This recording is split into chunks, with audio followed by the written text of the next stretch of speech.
where we bring you the latest and greatest in boxing news, unbiased, unfiltered, uncut, keeping it for the underground, away from the mainstream.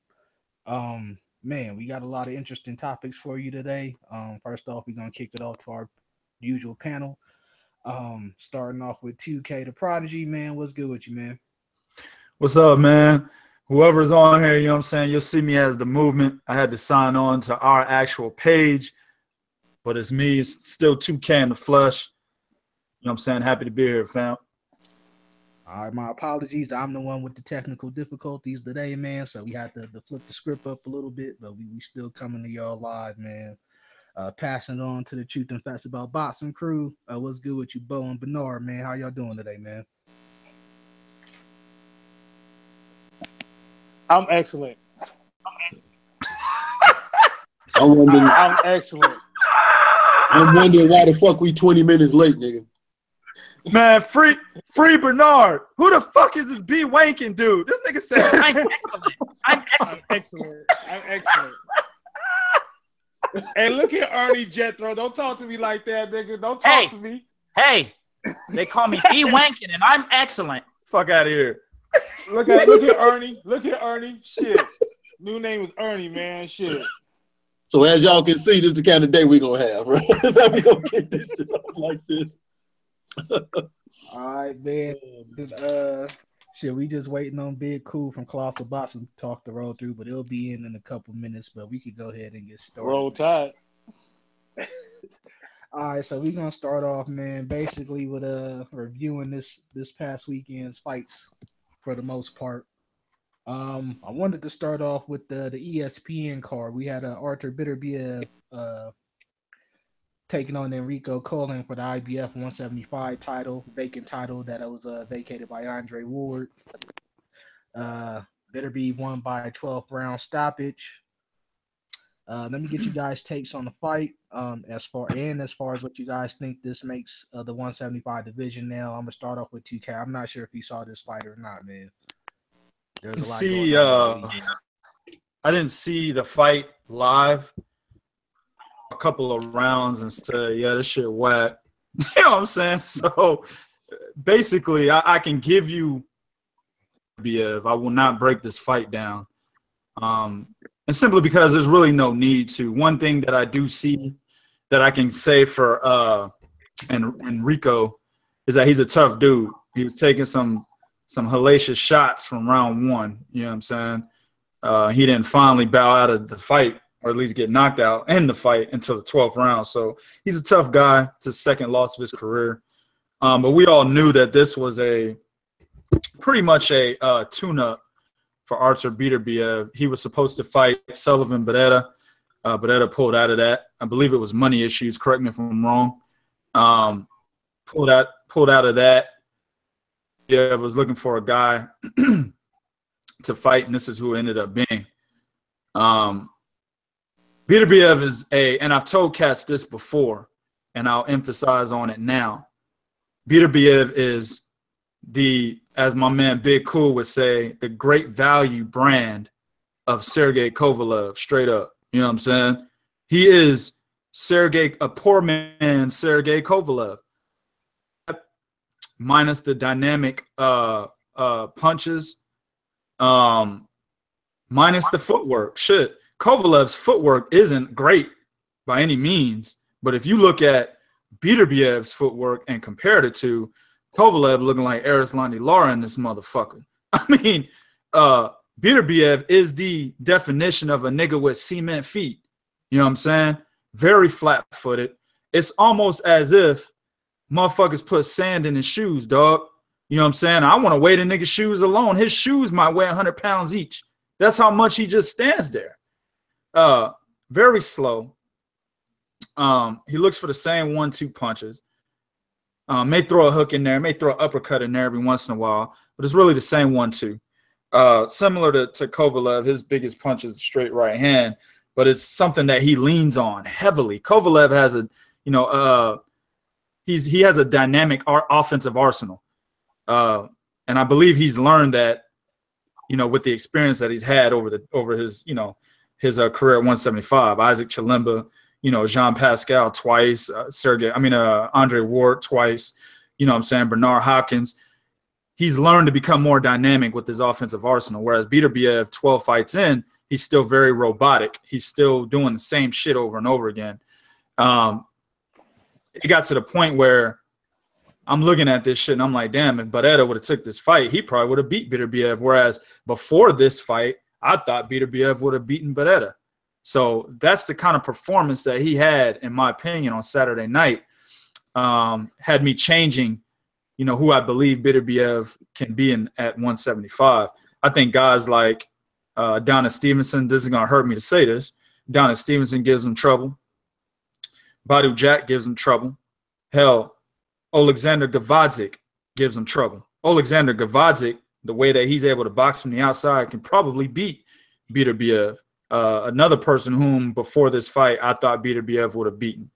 So I think Sergey Kovalev, in my opinion, I think he should look for this fight after he beats Shabransky, because Beterbiev has been wanting to fight Kovalev for 2 years now. So I think Kovalev should take that fight now while the guy's still green. Even though he beat you in the amateurs, go ahead and take that fight. The professional bright lights are way different than the amateur, dim lights. You know what I'm saying? Take that fight now. Whoop this dude's ass. Get him off the map. But I was highly unimpressed with his performance to the point where I had to turn the channel. I didn't even finish watching the fight, fam. All right. And just to put it out there was a lot of boo birds put out there. This was the co-main event of that ESPN card, and a lot of the local fans were just as displeased as 2K mentioned about him saying he had to turn the fight off. A lot of the fans were tuned out as well inside the arena. So I took away something different from it, but I'll let the rest of the panel touch on, whatever they saw. Bo, did you get a chance to check this one out? Yeah, man, I watched this fight. It's funny because Beterbiev is the example of a guy who, in 2K, you can agree with me or disagree, but he's an example of a guy who actually has not gotten any better since the amateurs. Agreed. Because in the amateurs, he didn't, like, he had a move, even though he had concrete feet, he could at least slide left or right really good, really smooth. He wasn't big on going forward, and he wasn't big on like he doesn't pick up his feet. He likes to slide for some fucking reason, which kind of it baffles me. Like, how does the dude slide? He doesn't like to pick up his feet enough. So he used to be able to slide left and slide right pretty good to kind of, hit you with the hooks. So he's gotten bad at that. But a lot of this could be due to inactivity because, he only has 11 fights. So he has a lot of inactivity. Okay. I definitely believe he's one of those dudes that a lot of cats might have been afraid of because of his punching power, because of his relentlessness coming at him. But now, watching this fight, I wouldn't be shocked if a lot of cats started, tugging at his chain. Because like you said, what I saw, even though Coin is tough, but if you get a guy that has some skill, you get a guy that has some athleticism, they can offset all that shit that Beterbiev does. So, like I said, it was he won the title. Now let's see how it plays out. But about Kovalev fighting him, because Kovalev lost, I want to see where he is mentally because he lost to Andre Ward, it could still be some lingering shit there. So it better be tapped him. Who knows where his mind might go? Like, I want to see how, if his mind is straight.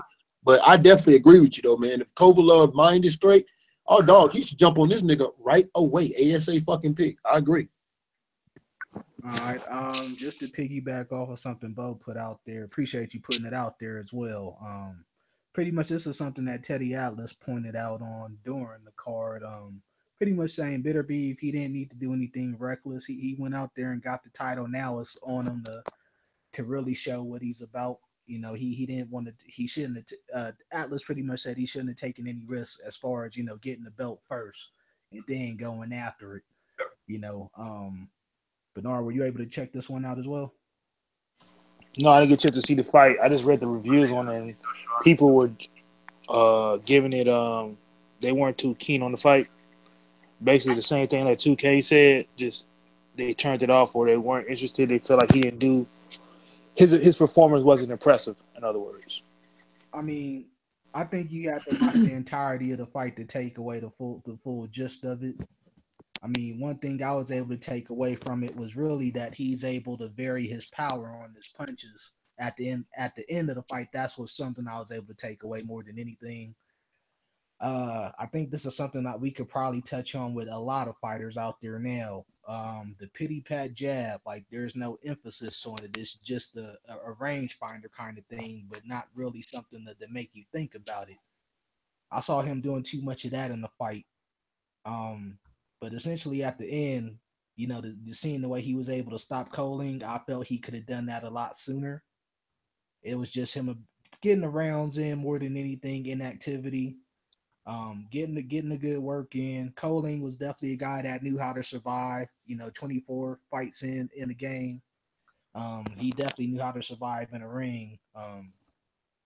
You know, he put out enough to show that he was in there, but he wasn't necessarily going after it neither.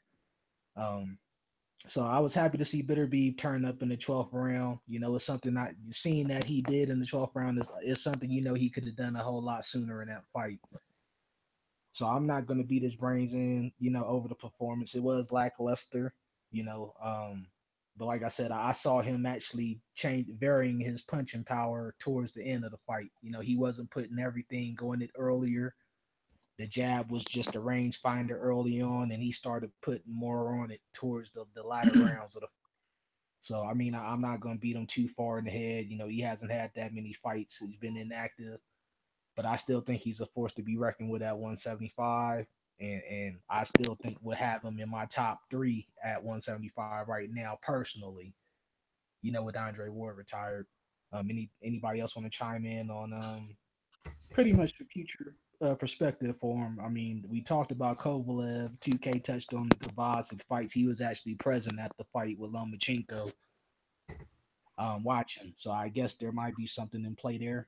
I know Kovacic is actually up for what I think the WBA title or one of the other. He's highly ranked by all three organizations. He's expected to return to the ring in February, I believe, according to Top Rank. Okay. Who was that? Kovacic? Kovacic. Right Yeah. Okay. Who was Brown? Yeah, Brown withdrew though. So they don't have anybody for him as of now. But it's probably going to be the same shit that Beterbiev did. It's going to be some from underneath the overpass. You know what I'm saying? And Gavaz is going to have to look good. If he doesn't look good, then he'll be another motherfucker we put on there that, hey, he's got an asterisk next to his name. You know what I'm saying? So, I mean, but when guys go the distance with a guy with Beterbiev's style, the longer the fight goes, the worse those type of fighters start to look. Beterbiev's style, he's the type of guy that needs to knock a motherfucker out within 4 rounds. He hasn't gone that long before either. To see him be able to go to 12, I mean, that was something else to take away from it because all of his fights have ended within distance. But he had a guy in front of him that was 20 wins with 6 knockouts. I mean, he literally had Paulie Malignaggi type of power. He's not sapping his stamina with any of the shots that he's landing. So it's literally being in there with a punching bag for 12 rounds. I understand what you're saying.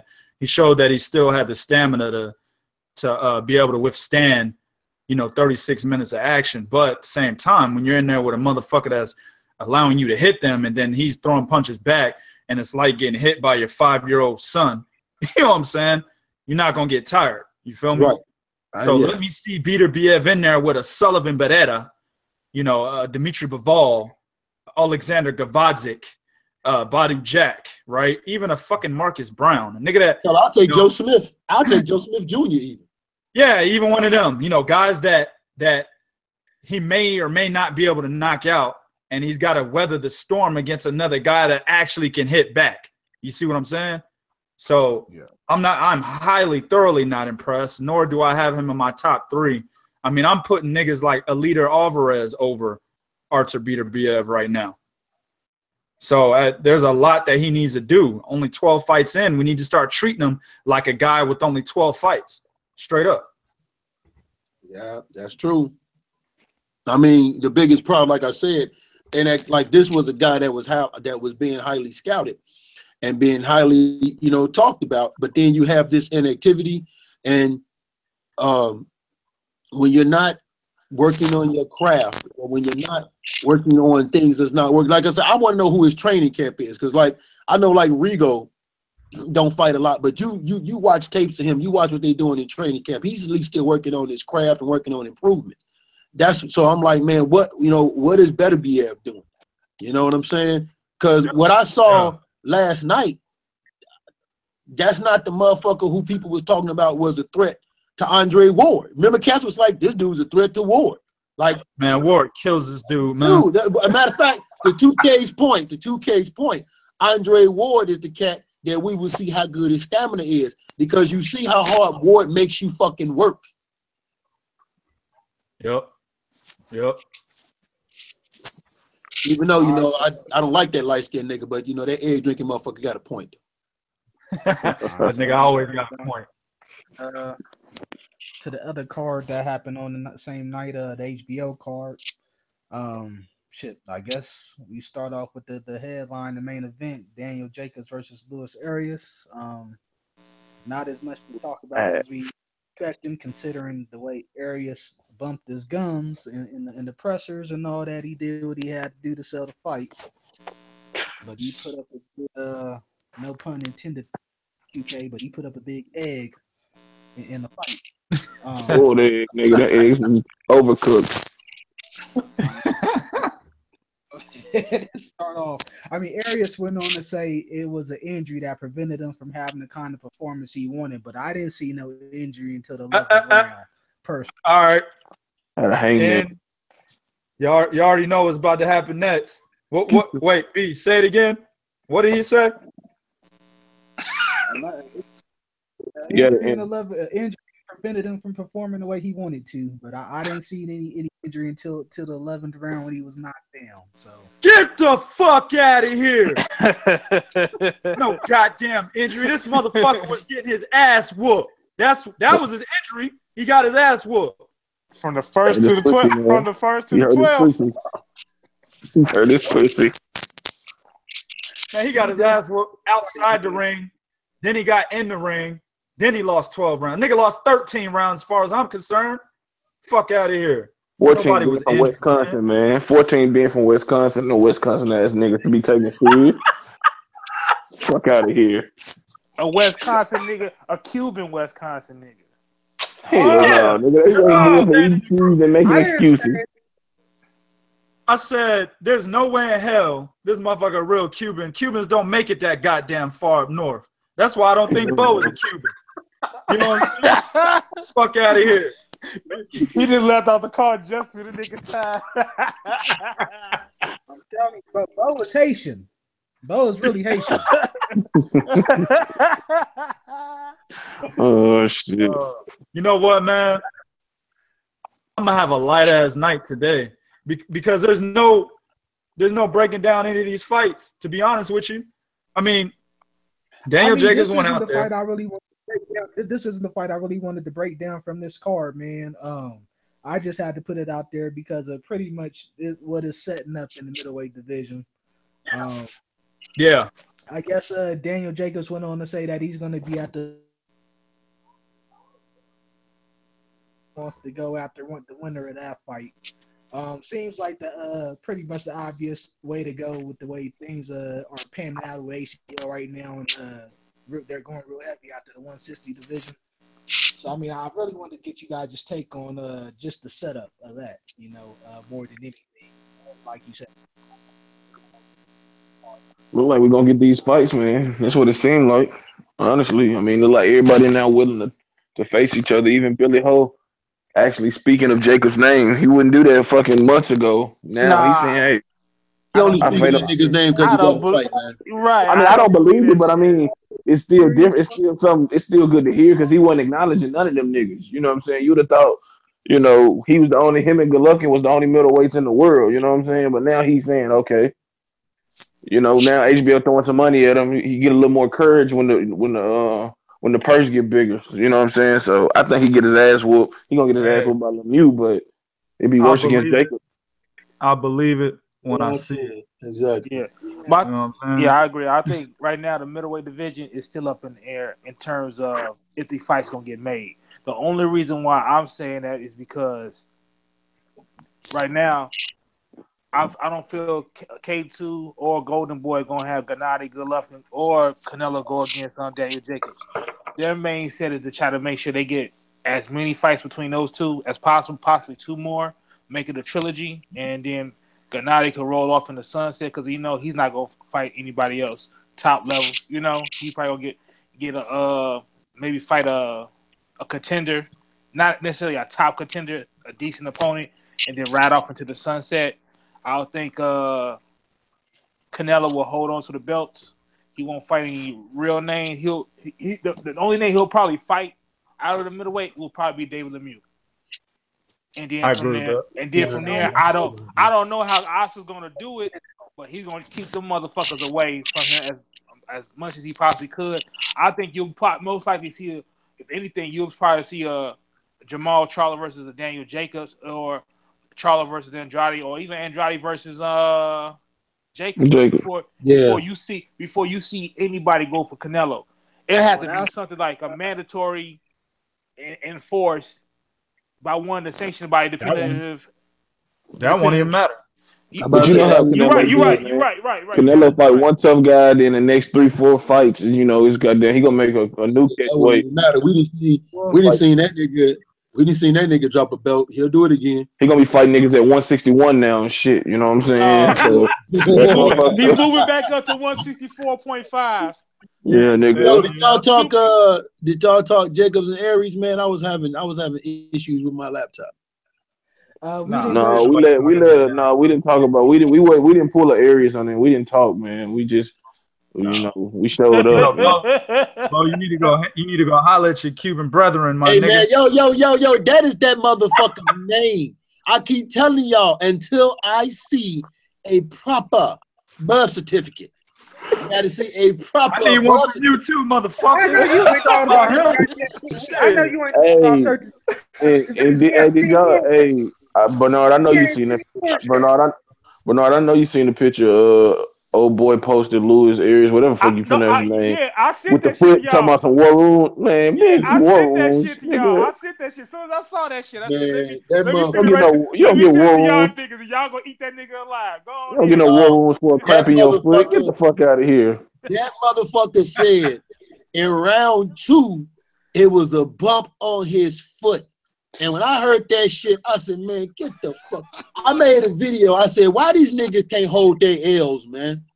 Why these niggas just can't hold their L's? Yo, hold on. She said in round 2, dog, if you got a bump on your foot, it don't appear in round 2.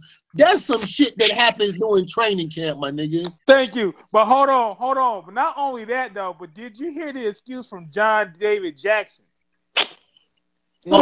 He said Daniel Jacobs came in there looking like a cruiserweight. Fucking what? Y'all, listen, he act like that shit is news. So fucking what? What that he got should to have do took with the fight. Man. John David Jackson came here look like a. I ain't gonna say what he look like, bro. Hey, that motherfucker. I ain't gonna say it. What is it? That perm when the motherfucker going about his business. Shout out to my nigga Andre, man. This nigga told me, he said, man, never trust an old ass nigga with cornrows. There you go. There you go. Yeah, no. That motherfucker just. That motherfucker John David Jackson was really giving. The only advice that motherfucker gave was just relax. Just relax. Hey, you know what, 2K? You right. Like, never trust a old nigga with cornrows, and never trust the old nigga where the top of his head is bald and he's still holding on to that fucking ponytail at the bottom. That nigga John David Jackson like the type to wear oversized suits in church and shit. Man, let's not forget he light skinned too, so that's an extra strike. But damn. Yeah. This is the fight that we wanted to. I really wanted to go into just because some of the implications it has on the division right now, and just to get a barometer of what people think of him right now. Big Baby Miller went against whatever the fuck his name is. It's gonna be a light night. Holy. Yeah, it's about to be a light night. It's about to be a real light night. That shit trash, bro. Put me to sleep, bro. Damn. Nah, man, I just want to get everybody's opinion as far as where Big Baby Miller goes from here. Is he ready to go into the top 9 guys? He go to sleep when he step up. He go to sleep when he step up. Simple as that.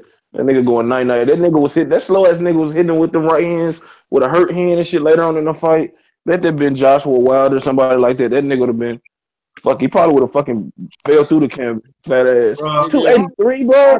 283. Nigga, I'm not high. I'm not high on Joseph fucking Parker, and I think he beats this nigga. Yep. Damn. Yep. Damn. Man, that nigga Jarrell Miller, he was in the ring looking like our fucking Jarrell. You know what I'm saying? I'm watching the fight. I'm like, damn, nigga, is that Jarrell? Is that Big Cool? Oh shit, that nigga too dark for Big Cool. My bad. Hey, I would have made it look better than that, cuz I would have at least got that nigga out, cuz this nigga was up there laying up, man. He put me to sleep, bro. I woke up, it was like the third round. I woke up, this shit was still going. I was like, this nigga ain't knocked him out yet. Hell yeah. No, And then he was making an excuse. He's like, yeah, I hurt my hand, dog. Nah, nigga, hurt your hand doing what?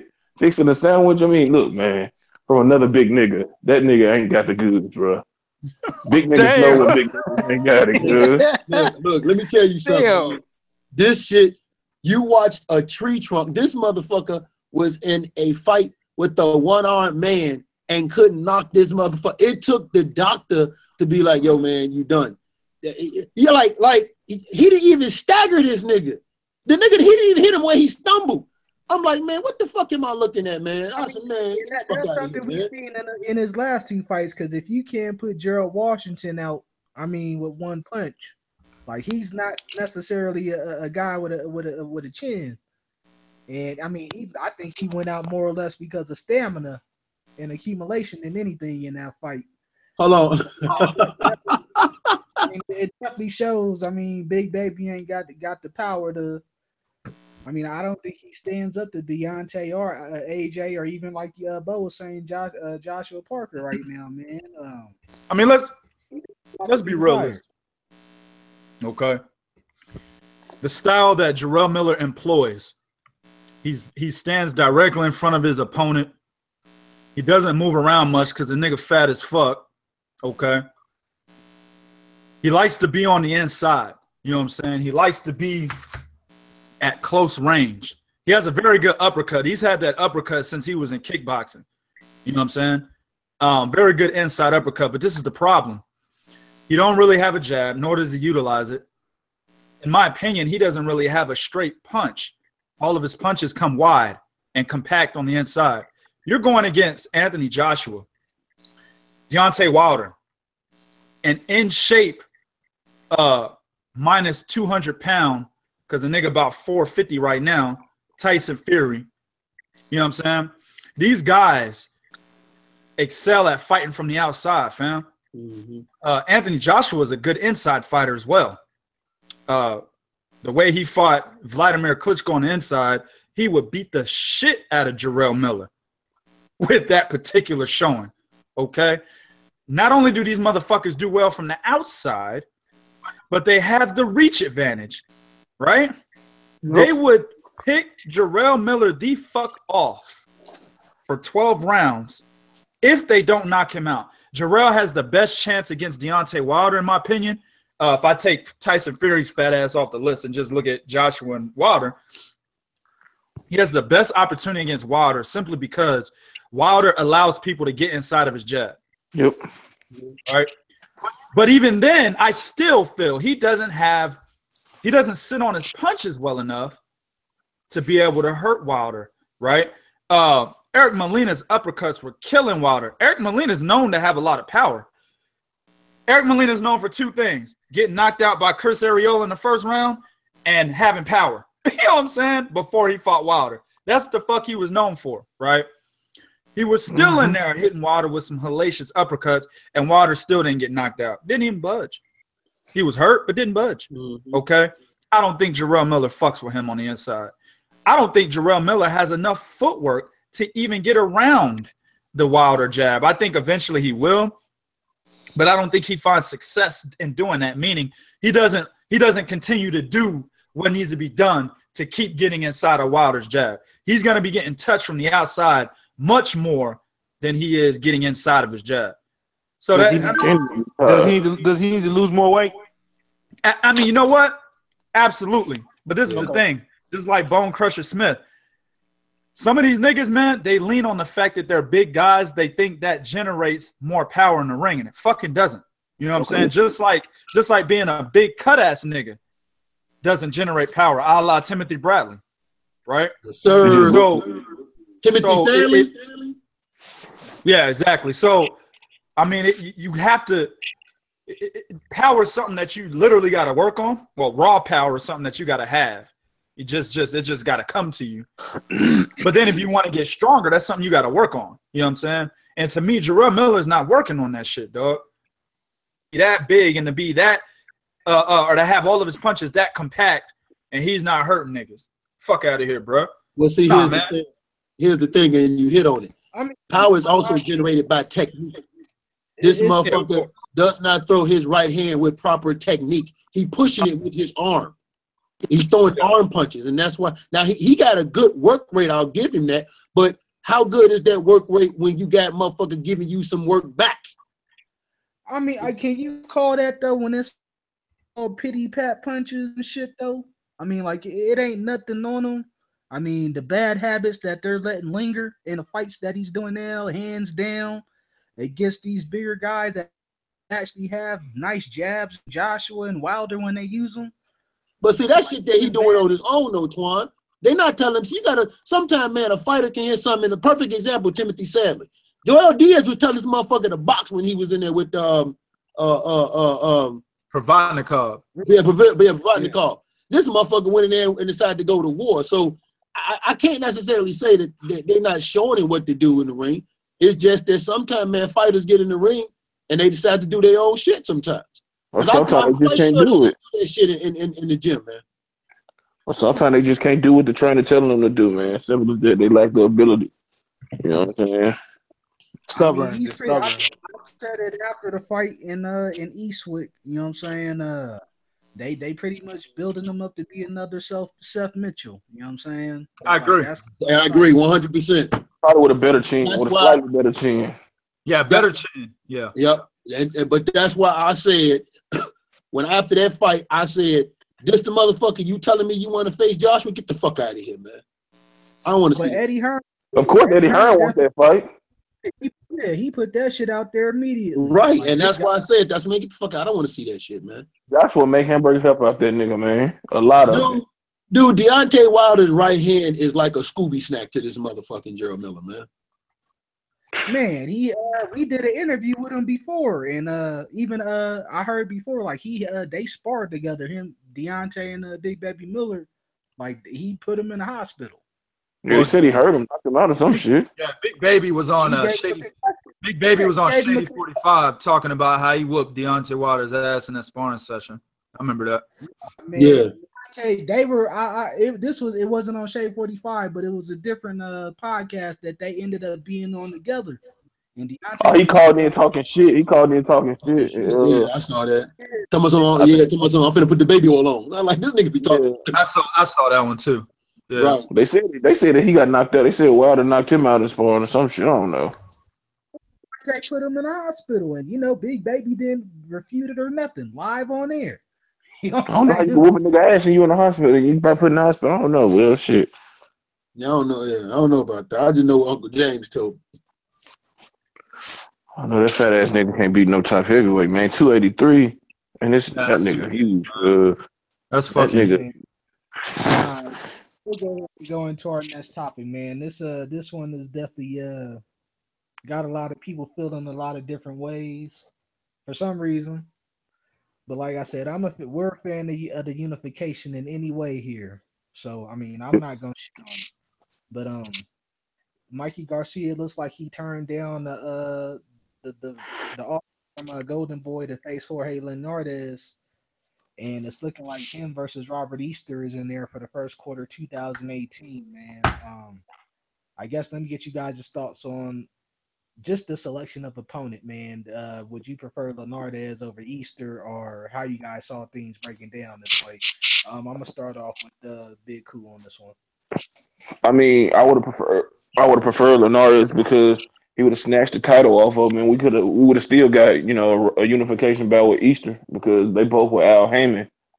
But he chose to go against I ain't gonna say a better fighter, you know what I'm saying, but he poses a different challenge because of his height and reach, you know what I'm saying, and the skills he do possess. But like I said, anytime you get a unification bout, you can't complain. But I would have preferred, Garcia making a smarter decision business wise to snatch the title off Linares and then go face Easter Jr., which would have been an easy fight to make. You know what I'm saying? And either further, got to his goal of unifying 135. But I mean, whatever he decided to do, he decided. And, you just got to ask him what went into the decision because, like I said, he win it either way it goes, a unification bout. And he have 2 belts if he win. All right. Early indication is that there is a bigger financial reward for going against Easter. So that was pretty much the difference in this fight. Golden Boy actually conceded in the stuff that was happening prior negotiations and winning options on him. And it was only a 1-fight deal to face Linares, but I guess this Easter offer was more lucrative financially. Moving on from that though, let me get everybody else's opinion as far as the matchup and pretty much touching on what Big Coup did. Who would you guys prefer to see first, and would have been the easier challenge for him setting up these kind of unifications? I'll go ahead and go to Bo on this now. Well, if you want to say easier, then you would definitely have to look at the Easter move.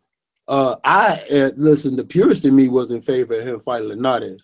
Now, I'm not too upset because here's the reality is, because I heard Big Cool say business, but from a business standpoint, Robert Easter is more known than Linares. A lot of people don't even know who Linares is, right? So, and then, of course, you got, Al Heyman sweetening the pot for Mikey Garcia.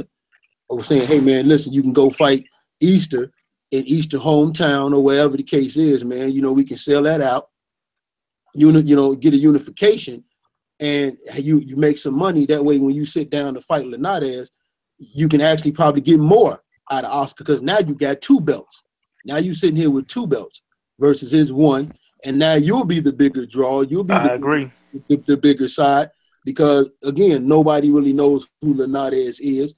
Also, just from a technical standpoint, I just think there's so many flaws in Robert Easter that you can look at that Mikey can exploit. Then, of course, you have the backstory that a lot of cats got to look at, which is, Mikey beat his boss.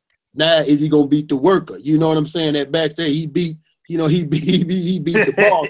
Now he picking on the worker. So all you got about Billy's assassin. Right. So you got that angle working for you. So, I mean, only time will tell if it was a smart move. I'm not upset only because it's another unification matchup. Robert Easter we can't necessarily say he's a pushover, but the better fight for if you're a technical cat like me, the better fight would have been Linares, right? But he's going after Easter. It's like I said, it's another unification matchup. And let's see what happens after that. But definitely though, man, I'm not going to sit here and front. Man, I was ready to get down Mikey's neck when he pulled out because Golden Boy gave him every fucking thing he asked for. And I was ready to jump on his fucking neck.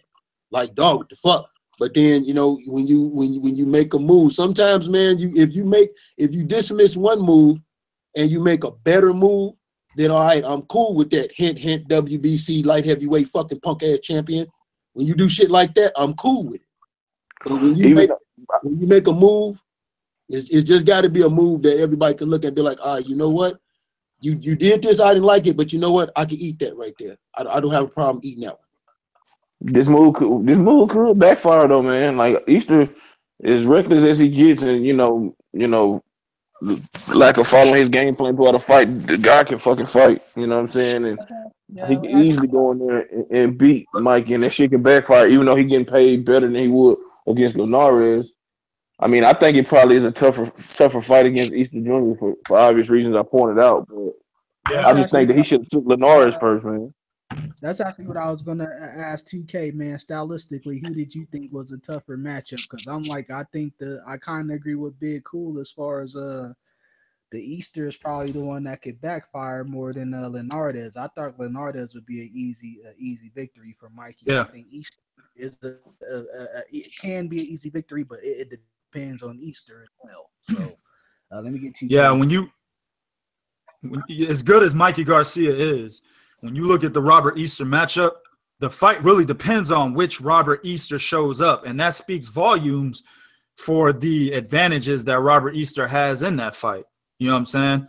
Usually against a guy like an elite fighter, you don't say his opponent can win or lose the fight. You see what I'm saying? It's up to him. But, I mean, Robert Easter is boasting like a fucking something like an 8 or 7.5 inch reach advantage. He's boasting like a 4-inch height advantage or some shit like that. I mean, it's ridiculous. He has the tools to be able to box any fighter at 135 from the outside. I mean, it really just all depends on will his father, who's his head trainer, be able to get his son to recognize the tools that he has in his toolbox and to be able to utilize them accordingly. You know what I'm saying? If this motherfucker gives up his height against an elite talent and Mikey Garcia, man, you're going to lose that fight. But if you stay on the outside, you have a 150% better chance of winning than you do giving up your height trying to fight on the inside like you did against, what's his name, Shafikov and Kome. You know what I'm saying? You cannot do that against Mikey Garcia. So that's why I think that's what. I'm sorry, go ahead. He's a fast starter too, man. So he can get it. I can see him jumping out 3-4 rounds ahead. You know what I'm saying? Because he's a fast starter. But then once you get to that past that 6th round, that's when the shit just like okay. You know. Yeah, so. he's we're looking at two fights. Questionable competition. We talking about Mikey Garcia though too. We're looking at 2 fights where Mikey Garcia has opportunity to unify. So let's say if Robert Easter didn't have a belt, then naturally, just by the fact that we may have we're going to have a unification, we would pick Linares. But Robert Easter has a belt. He's the IBF champion. So in either case, he can unify. I got to go with the Robert Easter matchup. It's much more intriguing. It's a better fight, in my opinion. Right. Definitely the more livelier dog, I think, a better chance, more competitive fight. So I definitely agree on that one. But Mike. Hey, another thing, don't you see how we kind of starting to sound like how we talk about Adrian Broner when we talk about Easter? Well, if he focused or whatever, you know what I'm saying? That shit is funny. I'm telling you, Cincinnati niggas. The Ohio thing. Cincinnati niggas, man. Dog, what's even more hilarious, your boss is going to be on your undercard. Man. Yeah, that's fucked up. Dog. Damn. But it's like big bro, it's like little bro. He fight in the main event because little bro in the main event. You know what I'm saying? So either way, go in the main event. You know. All right. So let's go into this next topic, man. We're gonna try and keep this one light. It's not really a big one, but it was approved for interim title, so we try and touch on those kind of things. Orlando Salido versus Miguel Roman, who's the substitute for Miguel Berchelt, who had to pull out of their fight with his, re-injuring his hand. WBC approved it for an interim belt, so let me get you guys' thoughts on this being an interim title fight. Is it? I mean, it keeps Salido in play, but I mean, is this something that could ultimately turn out to backfire against him as well, considering his his performances lately? I'll start off with Bernard on this one. Okay, this is the same Miguel Roman who went against was it Miura? Yeah. He got hit with the body shot in the 10th round, and Miura wound up and just hit him with that shit. Yeah. Yep. Okay, this is gonna be another but that shit was classic. I'm gonna say this. It depends. This is gonna be another but a slugfest. It's probably gonna be one of them fights. The casual fans will love this fight. They're gonna go toe to toe. Rock 'em, sock 'em. Pretty much. And man, depends on who can outlast each other to the 12th round. You know what I'm saying? That's all I was gonna see. But most likely it's gonna be Salido. So I'll give Salido the head. But let me guess. This fight was made because Miguel Berchelt was out with an injury again. Because of his hand, yeah. Oh wow. Okay, so I'm going with Salido, man. I mean, when I probably had to look back at last time Miguel Roman fight. I had to check his box record, see what the last fight he had. But that Miura performance, I mean, Miura had to pretty much just basically throw all power shots from the 9th onto the 12th to get him out of there. We'll just have to see how this fight gonna be. But I will say this: Miguel Roman is game though, so I don't think this is gonna be an easy fight. I think again it's gonna be a rock and sock 'em, all in the middle, blood and guts, possibly fight of the year candidate fight. All right, passing it on to 2K, man. Is this one that's going to come back to bite Salido in the ass, considering he was preparing for an actual title shot against Bertrand? Yeah, there's a huge possibility. Miguel Roman, even though he has 12 losses, and Salido, you can't count him out, man. These are two guys' record. You know, a casual will go on Box Rec or whichever boxing source, online boxing source they like. They're not that good. Look how many losses they have. Both of these guys can be dangerous for any fighter in that particular division. You know what I'm saying? So, man, if how old is Orlando, man? He's like 36. Yeah. He old as fuck in boxing 36 age. years old, right? A lot of wars over the years in which were candidates for fight of the year in subsequent years and had candidates before that. You know what I'm saying? This is a guy that suffered broken noses, has scar tissue all over his fucking face. You know what I'm saying? I don't know, man. Remember, Miguel Roman gave Takashi Miura a great fight before he was knocked out in the 12th round. One judge had that fight won by 1 point for Miura. You know what I'm saying? Another judge had it only 3 points for Miura. And this is Roman getting knocked down twice prior to getting knocked out in the 12th round. So that tells you how close that fight really was. And that tells you how good Roman was actually doing in the eyes of the judges to only be down 1 and 3 points respectively. So I don't know, man. Also, like what Bernard mentioned, that wound up body shot put him down, but that motherfucker got back up. That body shot right there was much harder than the body shot Josh Taylor landed on Miguel Vasquez this weekend. Much harder. Miguel Vasquez was dead. You know what I'm saying? Meanwhile, and this is a guy, Miguel Vasquez, who's never been knocked out, and he fought Canelo Alvarez twice in his career. Right? But he was hitting the liver by Josh Taylor. Fucking Miguel Roman was hit with a winded up body shot, and this nigga got back up, fam. Very tough fighter. Very durable, even though he was KO'd. And his 12 losses, he's only been knocked out twice. I don't know, fam. This is a 50-50 fight. It's a tough fight for Orlando to choose this particular opponent. Here, the guy he was training for the title shot. These Miguel Roman and Miguel Burchell, even though they got the same first name, they're night and day stylistically. So, man, dog, this is a 50-50 fight. I might have to go with Miguel Roman, dog. I might have to go with the upset. I actually agree with you, man. What I've seen from Salido, he actually was down in his last fight before coming back to score a victory.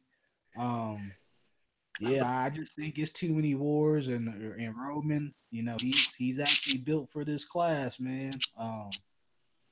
I definitely don't see this being a good way for Orlando Salido to go about getting another title shot. I think he should have waited it out if it was possible. This is definitely one I don't think is going to be in his favor, man. Like, yeah, they could have chose a lesser opponent or something in the interim. I just don't. Cool, or Bo, y'all got anything you want to add to it? Yeah, man. I don't understand. Like, Orlando Salido's biggest problem, he's a motherfucker that likes to fight. He doesn't know when to give his body a break, when to give, like, his body has to break for him to take a break. And that's what this is to me. This is a case where when Burchell pulled out, he should have been like, I'll wait. Yeah. That's what he should have been like, I'll wait. Or picked a lesser opponent. You know what I'm saying? Or right, exactly. Well, I think the organization ordered this or picked Miguel Roman, I think, right? Yeah. Yeah. See, so somebody had to petition for this shit to become an interim title fight. Right. See, that's what I'm saying. So for me, I just would have been like, why would I fight? Why would I fight an interim title fight when I got the champion? I just wait. I just fucking wait, and that's what he should have did. You know, like he should have pulled the Bermains to Vern when they was trying to get him to fight Ortiz. When with the Povetkin situation, he said, "No, fuck that. I'll wait. I'll wait because I'm next in line. Wow, the fuck that. Y'all ain't finna force me to do shit." And that's what he should have did. He should have been like, "I'll wait." And this is, and I agree with 2K. This is definitely a fight that could backfire because regardless of what you say, it took all them rounds for Miguel Roman to get. I mean, for that Japanese guy to get Miguel Roman the fuck out of there. Miguel Roman, like you said, he's built for this. You know what I'm saying? And watch your nuts when it comes to Orlando Salido. You got to do that him too. Miguel Roman, watch your head. Watch your head and your nuts. That's what I'm saying. So this could wind up being a fight that if Orlando Salido wins, it's easy picking. It could be easy pickings for Burchell. Because he could actually fight a fight that could just take so much out of him. And this is one of them fights that could just take so much out of him. This could be the fight that finally breaks this motherfucker. So for me, I just think Orlando Salido should have been like, fuck it, I'll wait. All right. So we gonna go into another one, man, that's that I've seen that came across recently over the last couple days, man. I'm not sure how you guys feel about this one happening, but it kind of shows where the business side is taking its toll on the actual physical side of the sport. It's looking like Adrian Broner will be going after what is his 5th or 6th world title, I believe. 5th. That one against Sergey Lipinets in March. Man, I'm so sick of this bullshit. Yeah, go ahead and finish up, Twan. I mean, you kind of know what it is. It's politics as usual. You know what I'm saying? Lipinets and Broner both under the PBC banner, managed by Heyman, so it's easy to make the match. But I mean, I was shocked to hear that this was going to be his possible first defense when I saw this come across, man. So I guess I'll go ahead and start off with a Big Cool on this one to get your thoughts on this, and I'll swing it to 2K after that. I don't know, man. That nigga Adrian Broner, he got some shit on somebody. This nigga continue to get a shot after shot after shot after shot after shot after shot. I don't know, man. Yep. Like I said, he ain't do shit against Mikey Garcia. He probably gonna end up losing this fight. You know what I'm saying? Because I don't know, man. I ain't got too much to say about him. I ain't looking forward to none of his fights because we know what's gonna happen. No matter, he could be fighting whoever. You know what did he say? You still gonna see me? You still gonna watch me? He already said that after that Mikey Garcia fight. That lets you know his mindset. So I didn't mean to cut you off. Oh, you good? Yeah, he stopped being a fighter a long time ago, man. Goddamn McDonough whooped that shit out of him. Sean Porter, one of them. He just don't give a fuck. He just want to say he was a 5-time champion. You know what I'm saying? Like I said, I let 2K take over. It ain't no fight I want to see. You know, hope the nigga lose because, you know, he don't deserve a title shot. Hey, look, you know shit is bad when motherfuckers on the panel is looking to pass the goddamn mic. Niggas on the panel like, look at me, I'm gonna let this motherfucker take. I ain't got nothing. Expect more from Big Cool on this, but I'll pass it to 2K. I know he was kind of disturbed when I mentioned the topic, so I know he got something to provide on this one, man. So, yeah, this nigga speechless, dog. Speechless, nigga. I'm taking my time. You know what I'm saying? There's a motherfucker by the name of BJ Flores. Y'all remember him, right? That cruiserweight. The dude that might fight Povetkin. That motherfucker might fight Povetkin. Yeah, he's a heavyweight right now. Yep, he might fight Povetkin, right? Last loss was to Tony Bellew. I remember there was a time when we were like, God, this nigga BJ Flores is always getting opportunities. But now Adrian Broner has taken over that spot. You know what I'm saying? I mean, come on, fellas. He loses to Marcos Maidana, right? Mm-hmm. Comes back, immediately fights for the WBA international title at 140. Mind you, hold up, let me remind. He lost to Marcos Maidana at 147. Next fight was for the international title at 140. Right after that, defends that title, right?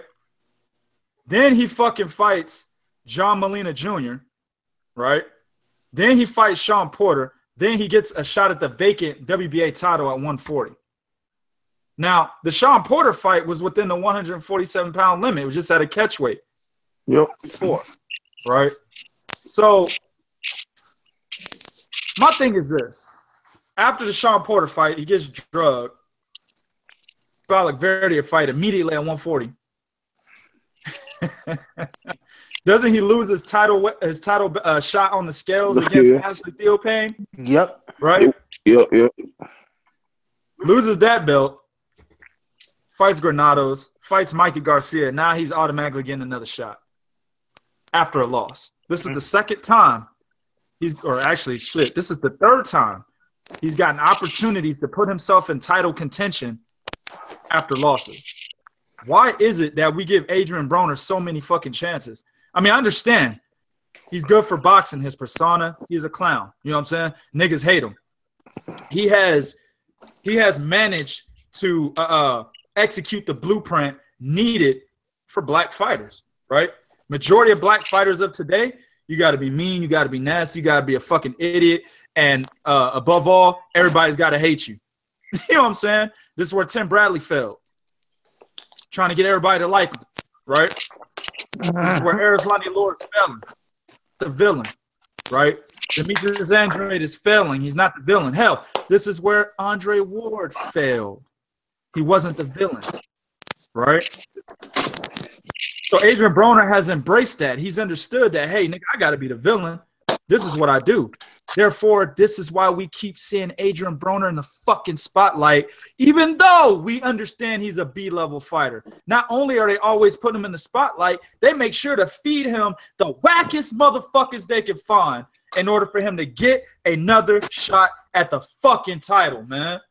I'm sick of this shit. So you got this little bitch-ass hunchback in Notre Dame, Ninja Turtle, no-neck having ass nigga walking around talking about, yeah, I'm a 5-time champion, nigga. AB, 5-time champion. Nigga, shut the fuck up, nigga.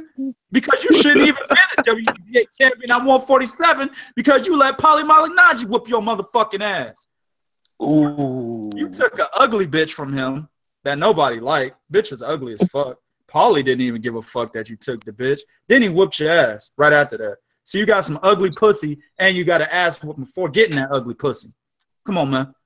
Then after that, you finally got the loss you deserved when you got knocked out, literally, by fucking Marcos Maidana. This nigga did the motherfucking Harlem Shake on one of his knockdowns.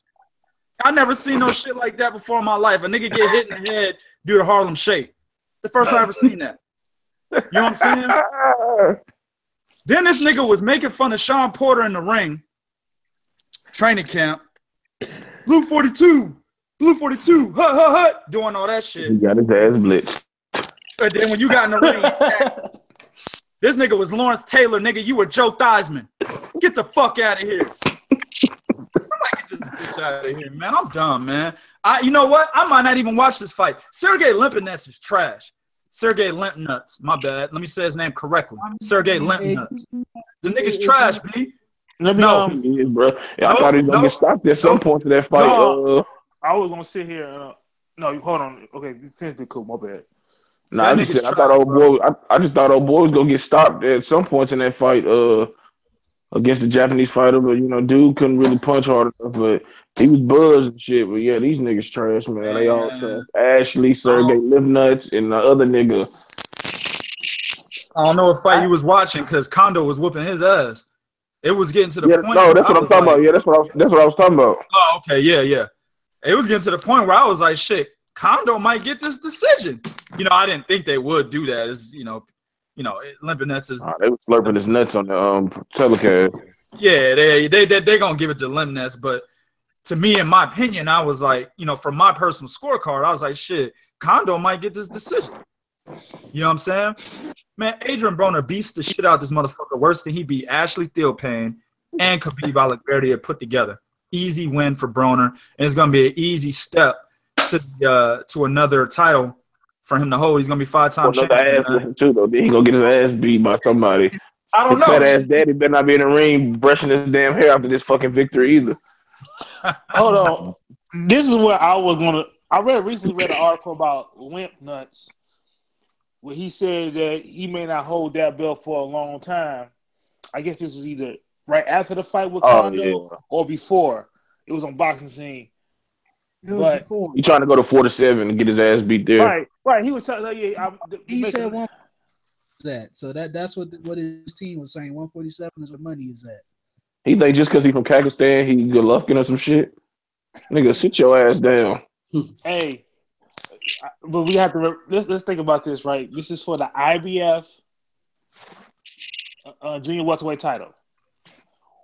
We got to make sure if Broner's going to make weight, not just on the fight night. I mean, the first weigh-in, but the second weigh-in as well. No, they wait. I thought they abolished that. They abolished that rule. Yeah, they abolished that. Oh, they. Oh, damn. Yep, they abolished. The IBF abolished that. What rule? What rule? The second day weigh-in for the IBF, they don't go by that no more. They abolished it. Oh, okay. Okay. Oh, wow. Yeah. Casual ass nigga, you don't follow boxing, do you, motherfucker? Eat a dick. I didn't hear what y'all said. No, he said casual ass nigga, I don't follow boxing. I'm surprised I actually missed that one. I didn't see the article on it, so no. Yeah. But other than that, I mean, we just gotta make sure Broner can make. Apparently, we know Broner can make weight. The problem is he's mentally fucking lazy. He got the money, he got the fame, and he's pretty much like coasting.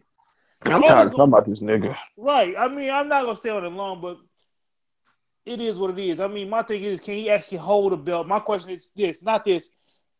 Can he win the big fights? And apparently, the answer is no. So I think those days are behind him, man. It's at 140, 147. He needs to stay at 140. That's his best bet because at 147, he gets killed. He gets killed. Don't get killed by Regis Progress. They fight at 140. And even at 140, I don't think he beats a lot of the guys there. I mean, the top guys at 140. You know, that's just where I am with him right now. Who's another? I mean, okay. Regis Progress. I mean, that motherfucker. He probably beat his ass. Postal. I don't even. Postal now. I mean, American Postal will use that range. I mean, he don't beat a lot of these guys at 140, man. The only listen. Here's the good thing about Broner is he will get in there and fight anybody. So that's good. But I mean, that's good. But that's kind of getting that narrative is kind of getting played out too. I mean, he get in there and fucking participate. He don't fight nobody. He get in there and participate. Like we give him participation. You know what I'm saying? He don't throw his hands. He get in there and just look good. You know what I'm saying? So that's a participation award. You know what's funny is, and this is the thing, this is where I agree with 2K. He don't get in and throw his hands against higher competition. When he's in there with the Ashland Theopanes and niggas like that, he do. Oh, he do.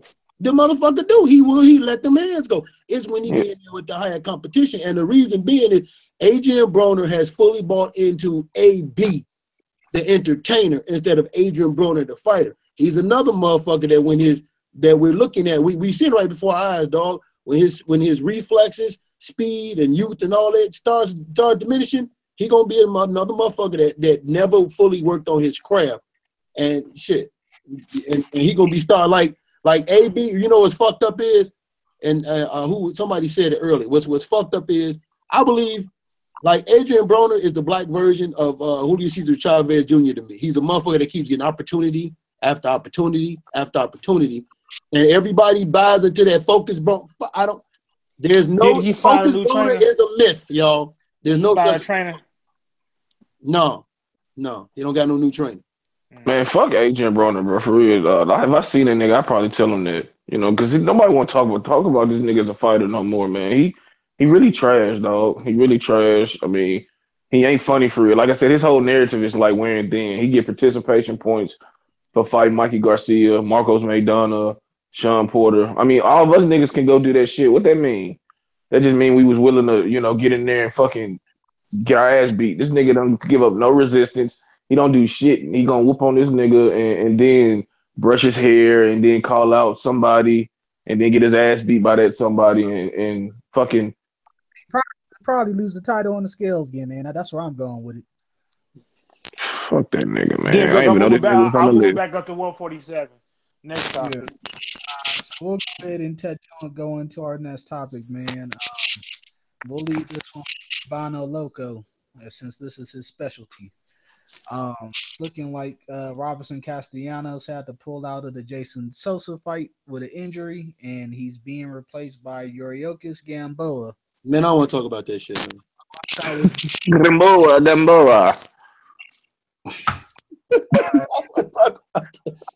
You ain't got a choice, Bono. Good fight, man. I don't see nothing wrong with that fight. I don't see nothing wrong. Both fighters came off a loss, so no. Actually, what you call it had a win. Gamboa fought after that Castellano fight. He fought after that Castellano fight. He had a victory. Where's this fight at? 135? 130? 130.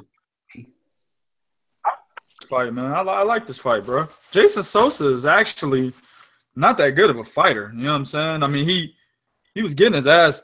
He lost to Nicholas Walters, no matter how we spin it. Recent years ago. Well, shit, he was getting his ass whooped by Javier Fortuna until he caught him. Yeah, he was getting his ass whooped by him, caught him.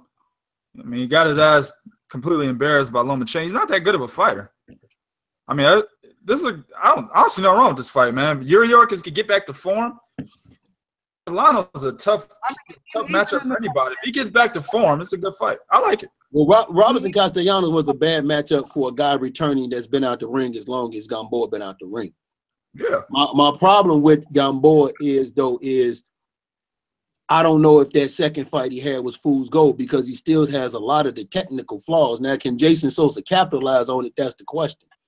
Now, is Gamboa good enough to beat Jason Sosa? At one point in time, I would have said, yeah. I don't know. I just don't know because I don't know what's been taken out of Gamboa.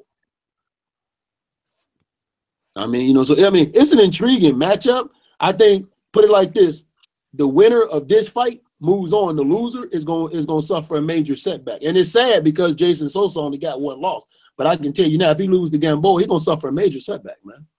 I mean, I think I like Gamboa. I wish he would have, he didn't get the draw he got. But look, man, both these guys not going to really make too much more noise than they already have. Gamboa old, he's chinny, his reflexes aren't there, you know what I'm saying?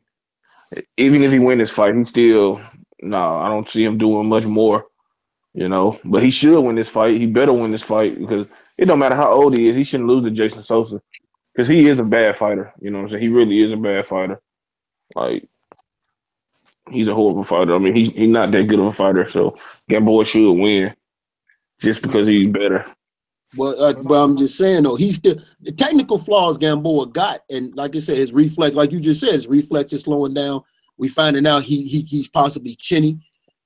He been chinny, man. He been chinny. As bad as Jason Sosa is, though, you still talking about a guy that's young and a guy that still could be stronger and faster. So yeah, he can't punch.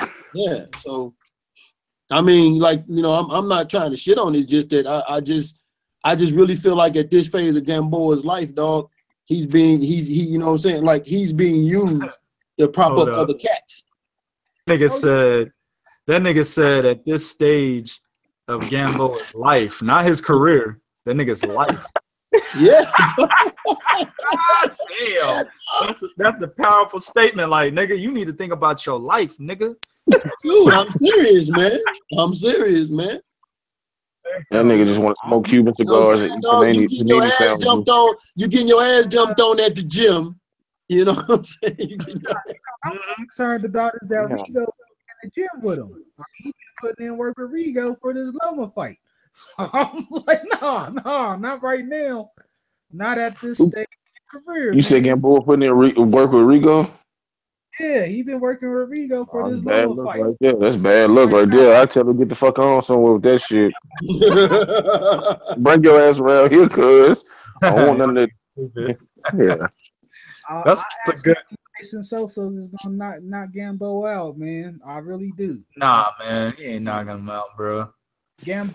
Jason Sosa.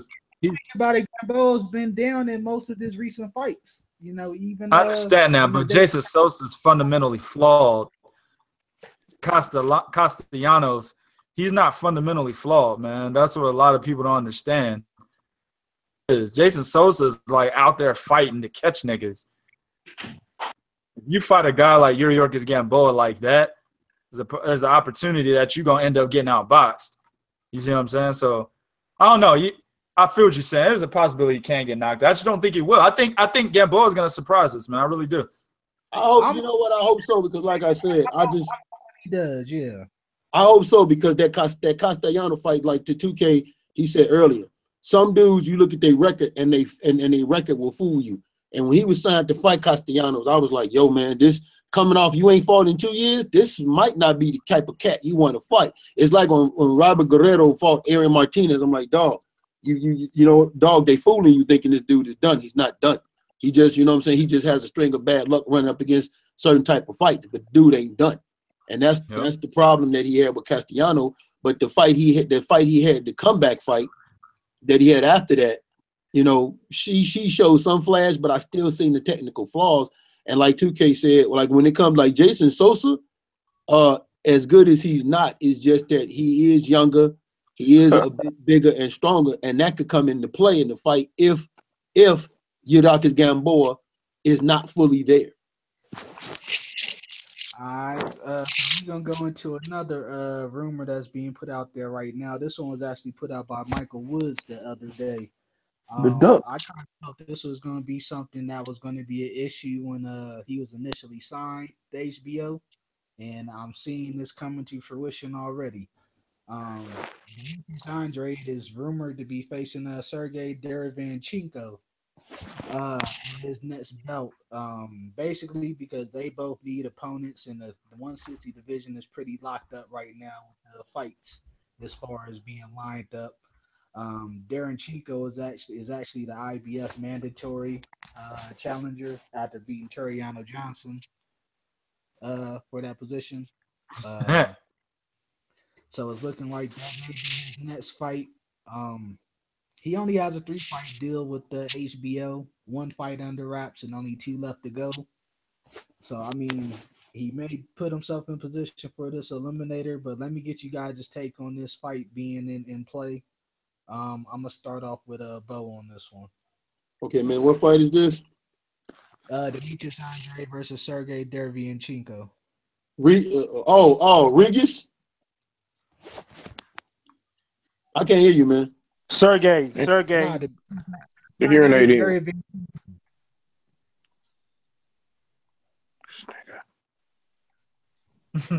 It's Demetrius Andrade versus Sergey Derevyanchenko. Oh, okay, yeah. I actually like this fight, and I'm gonna tell you something. It's good to hear Demetrius Andrade is staying busy. That's good. I mean, normally you hear this nigga have a fight and you don't hear shit. You know, you see a bunch of YouTube videos. So I like the fact that he's making this fight. He actually, and I know I might get killed for this, man. I don't see him having a problem with that cat he fights, Sergey Derevyanchenko. Demetrius Andrade is the better boxer. He's the more athletic cat. I think this is a good fight for him to take. My only thing is that the guy he's fighting, Sergey, is the #1 contender in the IBF. So with that place, because I know Demetrius Andrade is pretty high on the WBA side at 160. So would that put him, if he beat this dude, would that make him #1 contender for Golovkin at the IBF? So that's going to be something curious to watch. But shit, I like this fight, and hell, I got Andrade all day, man. There's nothing impressive to me about Derevyanchenko to make me think that he's going to beat Andrade, and I'm just glad to see this dude is being busy. So it looks like that move to 140 actually is paying off for him. 160, my bad. It's actually paying off for him. All right. So I mean, in the immediate, him being put up for a title eliminator or being put in position for that, I guess it sounds good. But him actually getting that title fight is what's the bigger problem to me. And you know, all the clearances that has to go underway, you know, with the IBF does things and pretty much where Triple G is right now in his career. As far as taking these kind of certain fights, it seems like he's going after the biggest things available. So we'll see what happens, man. But let me get everybody else's take on this one, and just what do you guys think this means for Andrade's career? Because I'm not necessarily where Bo is with it right now. Let me pass it on to 2K. We gonna differ too, then, man. Because I agree, it's a good fight for him. Derevyanchenko's he's a dangerous fighter. A lot of cats are pumping up Toriano Johnson. Now, I'm not one of them niggas. I thought Toriano Johnson was garbage back when he fought that O'Keen nigga from Ireland. What the fuck was his name? Iman O'Keen, you know what I'm saying? Or O'Kane, whatever his name is. Yes, almost had him knocked out in the second round. Man. They gassed him up off that Curtis Stevens fight. Yeah, he had to do beat. You know what I'm saying? Well, against Curtis Stevens, he got knocked out. I remember that fight. He was winning the fight the whole fight, but then he got caught. I remember. They gassed him up on bullshit. They actually shouldn't have gassed him up, because if you're winning an entire fight and then you fuck around and get caught, right? Then you shouldn't get gassed up. You know what I'm saying? You fucking had a mental lapse in the ring and you lost because of it. And then gas him. That's why I was never on him. You know what I'm saying? The Mono Keen fight, he had the motherfucker beat in the second round and then allowed the nigga to go the rest of the way, and he actually won rounds against him. So in that fight, I was like, dude, he gets killed by Golovkin. Why the fuck are we talking about this nigga? So I'm actually happy. Matter of fact, let me give a nigga a round of applause. I'm happy Sergey Derevyanchenko got this bum-ass Toriano Johnson nigga off the mat. You know what I'm saying? So with that window, a more how do I put it? A serious contender in the division. BoxRec already has this nigga as a 5-star fighter. You know what I'm saying? Now, BoxRec is very flawed, but a lot of niggas, they look at BoxRec as the gospel, right? So they got him up there as a 5-star fighter with only 11 fights. He's another one of those Ukrainian/Russian type of fighters where motherfuckers look at him and be like, hey, he could be a champion in under 15 fights. They're looking at him like that. Well, Demetrius Andrade beats this guy himself in title elimination and a title elimination spot for him. Let me guess, is this the WBA? No, it's IBF. IBF, okay. I knew it was one of them two motherfuckers because they be doing it for them European cats. So it's an excellent fight for him, man. I think besides the fact that he's staying busy, he's fighting the right type of opponent for his second fight at 160. Excellent fight. Nothing wrong with this whatsoever. All right, passing it along to Big Cool, man. Let me get your thoughts on this one. As far as your thoughts on what this means for Andrade's career, and will we see him in another big fight following this? I'm just not. Right now, man. You said you're not thrilled with what? I'm not sure what to expect as far as big fights with Andrade right now. So this is better than nothing. I can agree with that. But those, a 3-fight deal with HBO, and a lot of the other fighters seem tied up. You know what I'm saying? He had to do what he had to do, man. I don't know what the hell happened at 154 when he had a chance to sign with Showtime. He fighting. That's all we asked for him from a while ago. We was talking about what a nigga fighting. And the only thing he can do is just fight his way into a big fight. You know what I'm saying? And he going about it the right way. Instead of talking about it, he being about it by fighting any available guy.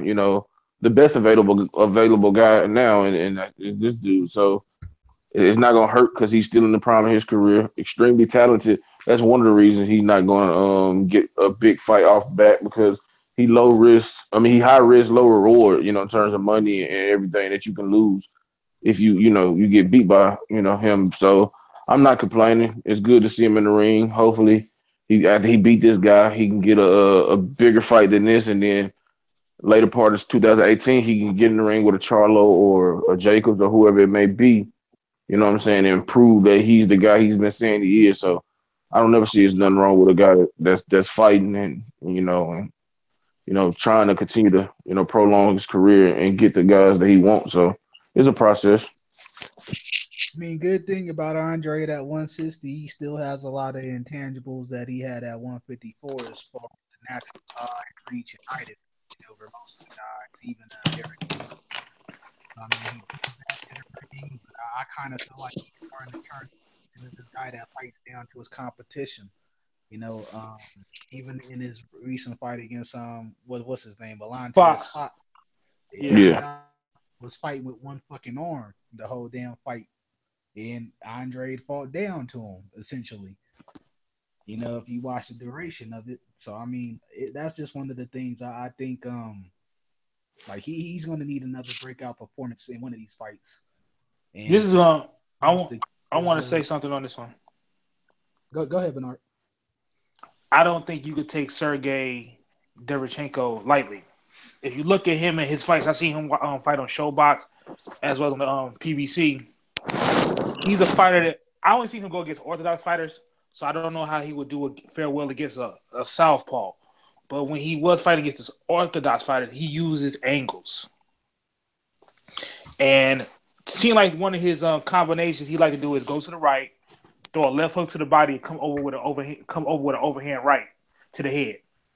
I don't think he could be able to pull that off against Demetrius Andrade, but I do think he will push Andrade to fight because he likes to get on the inside of you and make it a brawl as well. He got like a little bit of when I say his angles, he got a little bit of Lomachenko in him when I see it, a little bit of it. But he also likes when he gets fights you on the inside, as well as he likes to push you when she gets you against the ropes. He likes to try to go in for the kill. So Andrade definitely is going to have to step his game up on this fight. His last two fights with Koke and Fox, he cannot take lightly. He cannot, as you would say, fight down. He needs to step it up. In this fight, he's going to have to use his range and his footwork as well. And if he decides to fight on the inside, I understand that might not be a good plan because this guy does have a right hand on him. All right, definitely agreed. I guess that was where my assessment was coming from, just from his most recent performances against, guys like Cool K and Fox. I mean, I think Derevyanchenko is a foe than we're giving him credit for right now. But I mean, we'll see if this fight actually comes to fruition. But right now, it's looking like the way the 160 division is going. This actually could be the next step for him. And I mean, I can't complain about this fight for him because it's putting him in the right step in immediate title contention if they make this for a title eliminator.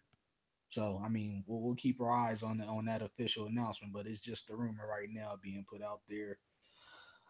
With that said, we'll go into Bernard. You got anything for the fuckery of the week? Not really. Well, you know what? Well, I said last week Eddie Hearns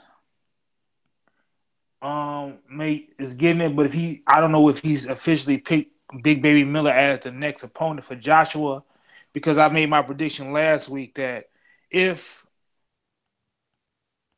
Eddie Hearns does not pick Wilder, he's going to pick somebody else for Anthony Joshua's last fight on Showtime and try to jump to HBO and give Tyson Fury. It looks like he's trying to do that with Big Baby Miller. So, as well as, let's not forget, the WBC has Dylan White as ranked number 1 and possibly Deontay Wilder's mandatory. So, it's looking like, in my opinion, the cards are against Wilder in the sense of he's not going to get Joshua. I hate to say it. He's not going to get the Joshua, and it's looking like the way that fight may happen, and I might get killed for this by people, but I'm going to say it anyway. They're going to try to possibly push this as a heavyweight fight later on, a pay-per-view fight. But my prediction, I could be wrong, it's going to be another HBO Showtime pay-per-view, UK versus US. They're going to try to that's the way they're going to do it and try to make it this big old thing. I understand it does not need to be blown up or stretched out as long as they need to fight now. But I'm looking at it from Eddie Hearn's point of view, and right now he's doing the fuck shit, so he's getting the award instead of just giving the fans what they want, talking that shit that the Wilder, nobody in the UK knows who Wilder is, but it's total bullshit. What you're doing is stretching this fight out. You basically, it's a shame that we can't get the fight that we want to see next year, because everything now is being stacked against Deontay Wilder. And who's going to get blamed for it? Deontay Wilder. Not Eddie Hearns, not Anthony Joshua, Deontay Wilder. And it's a shame because you dealing with people, not the purists, but the casuals, as well as some people in the media, are also going to put the blame on Deontay Wilder. Man, Suleiman said that motherfucker Wilder he got a year before he make a mandatory. So I mean, that kind of helps him. So both of them ain't got no immediate mandatories to make. So I think it actually blow up on them with them trying to make this a pay-per-view fight. I mean, the money they charge here in the States for pay-per-view compared to the UK, not even worth it, man. No, and I'm not saying that that's a prediction, because if you look at Eddie Hearn, he really want to push that Tyson Fury before he gets to Wilder. You know what I'm saying? Yeah.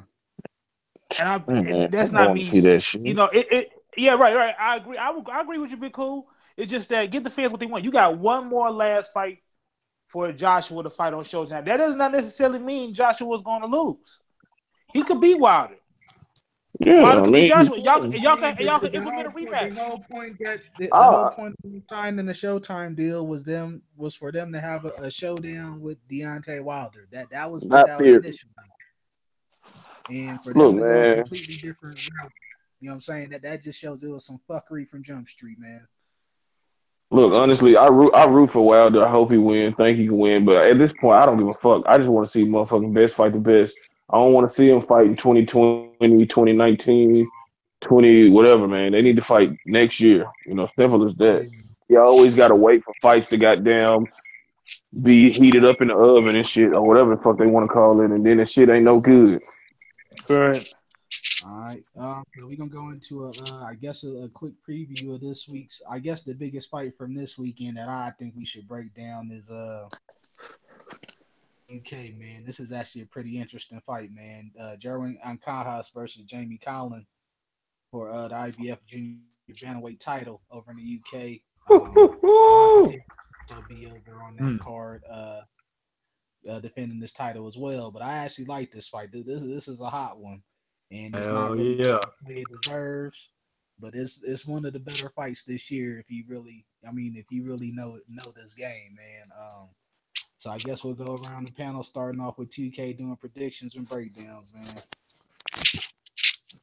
man. I'm pressed for time, so I ain't gonna get too deep into this shit. But man, this is an excellent fight. Jerwin Ancajas he jumped on the scene, man, when he beat McJoe Arroyo and gave him his first L, took that IBF title from him in a fight in which I thought Arroyo was going to do very well in, and kind of showed that he is an excellent fucking boxer. He can fight you from the inside. He can fight you from the outside. He's more of kind of an aggressive fighter, but he has like you could tell that Manny Pacquiao was a fighter that he tried to tailor a lot of his style off of. Being a fellow Filipino, man, flashy, fast, very good fighter, man. I think the last time he lost was like 5 or 6 years ago. You know what I'm saying? And he's been on a whirlwind ever since. You know what I'm saying? Beating top level competition, beating bums, beating mid-level competition. You say their name, he's beating them. You know what I'm saying? Meanwhile, Jamie Conlon, of course, he's the brother of Michael Conlon. He's also a good fighter. He's very well on his way. But I always say it, man.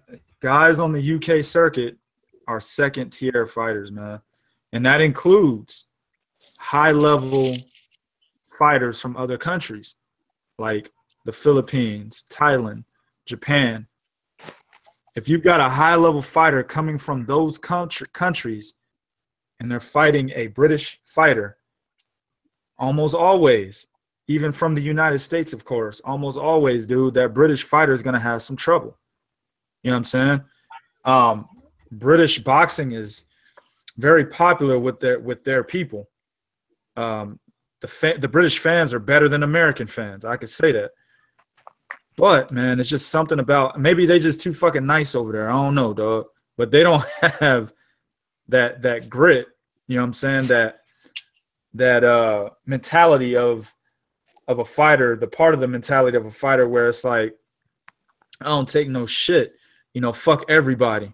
You know what I'm saying? Nobody can beat me. A lot of British fighters are lacking that intensity. You know what I'm saying? I think Jamie Conlan is a good fighter, but I think he's biting off more than he could chew, man. Jerwin and Kayas is no fucking joke, bro. The fight's over in the UK, so there's going to be some home cooking there, I suspect. But I just think what Kayas brings into the ring, he's much more dynamic. I think he's faster. I think he's smarter. I think there's an age discrepancy too, if I'm not mistaken, man. I don't know what it is. Yeah, and Kayas is 25 years old, 31, man. And you would think, you know, Jamie Conlan, the more prospect of the two, he'd be the younger fighter. No, and Kayas is just that good. He's been around the sport for that long, and he's beaten the more experienced fighters that he would seem to be the older fighter, but he's not. Man, Kayas also punches hard. But I don't think I don't know, man. He might knock him out. You know what I'm saying?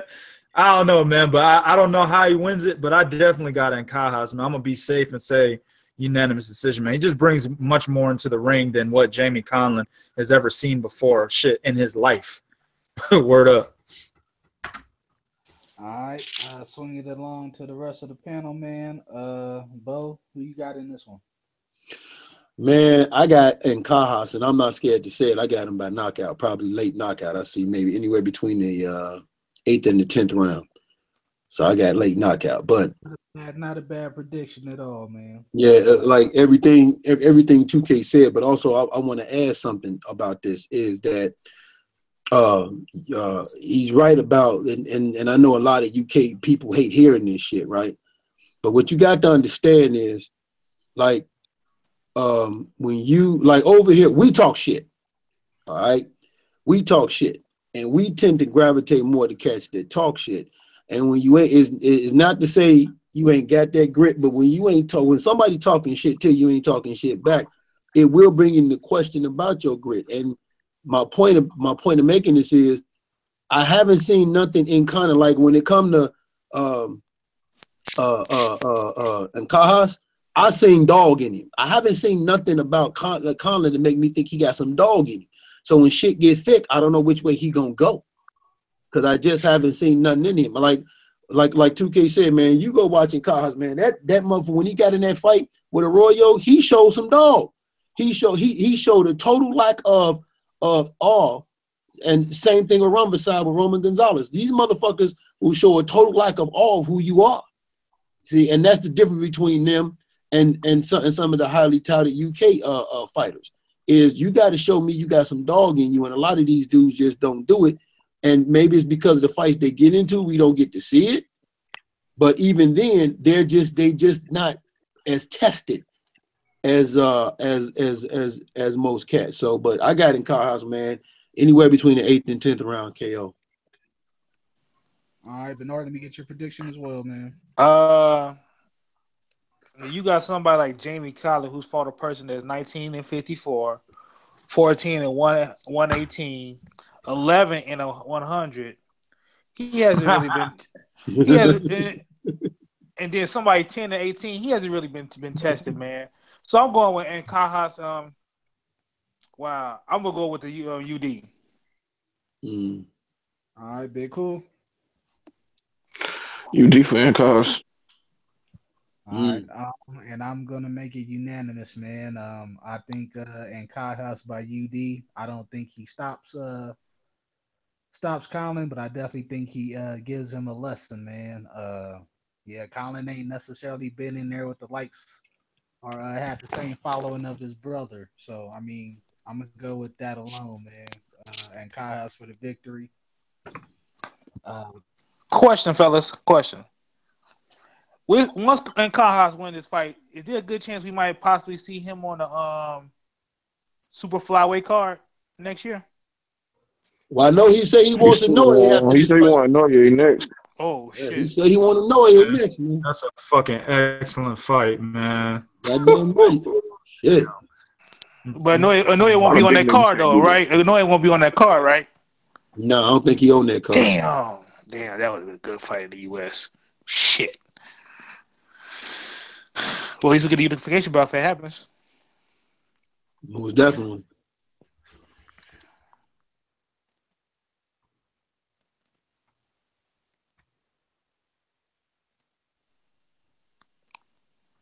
Yo, B. Just that nigga.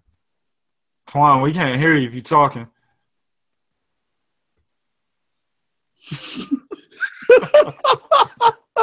Oh, my bad. I know what this is. I know what's up. This is the roast part of the show, so he get quiet around that time. Yeah, I forgot about that. It's the how the nigga phone and when this nigga laptop problem and phone problem. Motherfucker, how the fuck you work for a goddamn for a computer company and software shit and don't know how to have your shit work right, man? We don't know what that nigga does, man. That nigga probably the janitor over there, nigga. That nigga do work nights.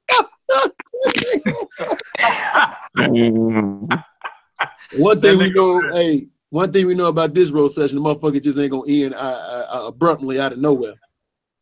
Oh yeah, I got control of that shit, nigga. That motherfucker gonna be on until the last nigga is done. It's okay, Twan. It's okay, Twan. It's okay. Twan, make sure you get that piss off that toilet, nigga. Hurry up. Your ass over there trying to slap shit out you, nigga. Piss off your balls, bro. That midget that came in and told him, "Hey, motherfucker, you still talking?" Oh yeah. Oh damn, man. Let's say, oh man, what happened, man? And he ain't logged off, so it's not his phone because the nigga didn't log off. He put everybody on mute and shit. He just put the phone down, go talk about some. Oh man, shit! I just had to go roll a blunt. Oh nigga. Man. I'm looking. Yeah, he didn't mute it, so oh well. Did he mute himself? No, he didn't mute it. Oh, he's not even muted. Oh man, this is bad. He's not muted. He's not knocked out. Boom! He just went to the back. Now he about to go to sleep. Hell, that nigga done fucking left the shit over. So he was like, "I'll get." No, he put the phone down and just said, "You know what? Y'all can have it." And that's what he's gonna do. Is pretty much, in other words, once everybody get done and then cut off. Yeah, that's what I'm saying, man. Like I said, dog. Just the roast session part of the show. So the motherfucker like he didn't even do the you ain't even know yet. Yeah, he didn't do that. I don't know. You better bring your black ass back here. Yeah, dog. Come on, man. Finish your job. Bad enough you was late. Now you ain't gonna finish. You show up late and don't finish. The fuck, nigga. Man, you know what? Man, you know what happened, bro? That nigga winning all over the world like that, nigga. That nigga Twan finally got some ass, bro. You know, Twan look like the type of nigga chilling and shit. And if a bitch throw her pussy at this nigga immediately leave his crew, nigga. That's what he remind me of. No. Hey, yo, nigga, I gotta go, dog. This is the first time I get ass in the last 5 years, nigga. This is the first time I get man. No, you did not, man. That's what happened. Nigga, keep a pack of condoms and shit. Nigga, just nigga ready, cuz. Look, he the type of nigga you go to use the restroom, he in there practicing and shit. He ain't using one in so long.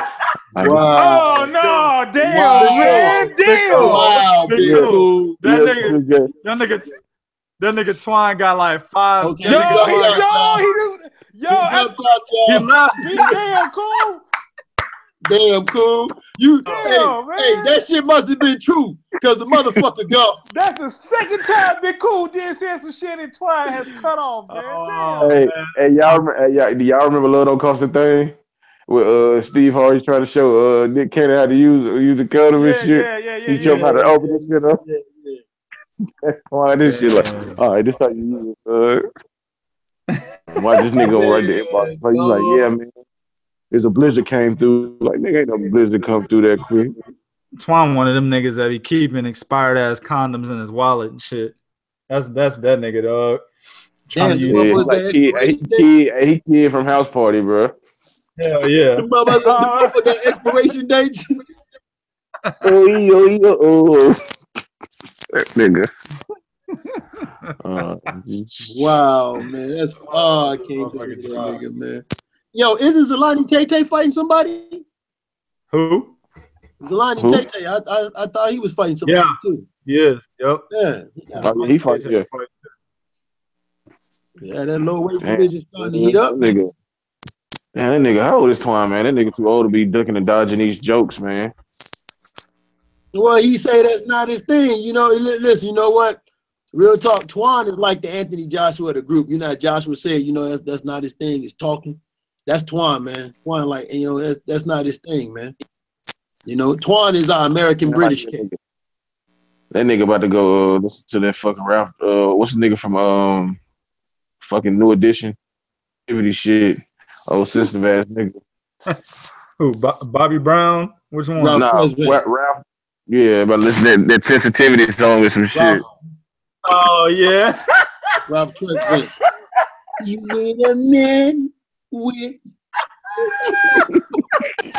he gonna be like, you need a crew that won't choke on you.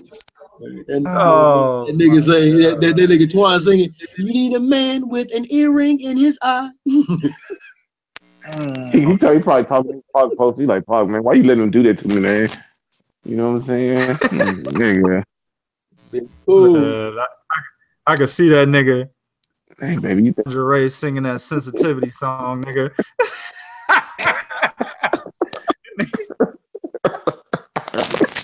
Hell yeah. Hell yeah, nigga. Hell yeah, with a bandana on and shit, trying to still keep the gangster and shit.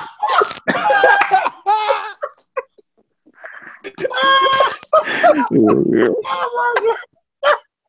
With a FUBU jacket on this shit. Oh no! Y'all niggas need to be shot. Y'all niggas need to be shot. I swear. No, Twan, if you hear this, you need to defriend all these motherfuckers on the panel, dog. That nigga look like a black plum, cuz that nigga like a black plum, man. Shit, man. I'm in tears, man. Damn. Man, this nigga kept me dying over here. This nigga trying to easy work. What did he do to you, dog? Like you keep coming at here, man, and then you just send that motherfucker into retirement at like. Hey, I just said one thing, weeks, bro. Man. Yeah, it's one hit of quitters, nigga. Shit. Oh shit, man. One hit of quitters, hey, man. Man. I mean, damn. Did the nigga take the other half of your cupcake or some shit, man? What the fuck is you, man? That motherfucker. You be going deep on that nigga, man. Nah, 2K be going in on that nigga, not me, cuz I just be saying just subtle shit, man. Yeah, but it's the subtle shit that be the knockout shit, though, man. 2K go in on every motherfucking body. That ain't no new shit. Yeah, I'm your shit be extra spicy for Twan, nigga. Your shit be extra spicy. Your shit be like, bah! Maybe that's because he don't say nothing back, man. Maybe he don't say nothing back. That's why. Yeah, this nigga really got ghosts, cuz like this nigga seen him move, and I ain't never seen him move for shit. That nigga said, "Fuck that." Oh, man, damn. That nigga straight duck. Hell, man. Hell no. That nigga look Riddick like Bowe. That nigga Riddick Bowe, Jarrell, Lennox Lewis and shit, nigga. Nigga. Man. He picked up that garbage can, took his phone, and just dropped it inside. I'm telling you, bro. He might have shredded that motherfucker. He might put that bitch in the shredder, dog. I know that nigga. Hey, I know that nigga. He be like, man, damn, these niggas always joking, man. He get quiet and shit. Like every time in the show, he's like, no, man. Wow, dog. That's fucked up, man. That shit funny. He gonna write in the inbox, man. You know, little bitch came over. You know what I'm saying? I had to leave.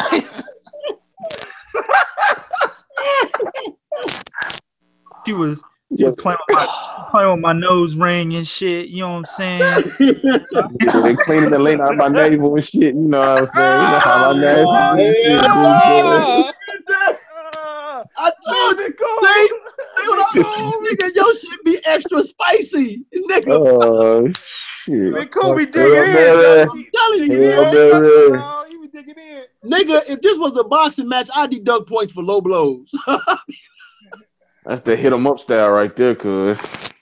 Like nigga, low blow. I got to protect the other fighter, nigga. Low blow. Go to your corner. Yeah, that shit funny. Salido, Hell yeah, Orlando Salido, man. Shit. That nigga went to go warm up some tacos and forgot the goddamn. He just fuck y'all niggas, man. I'm gonna smoke my weed, eat my food, and go to sleep.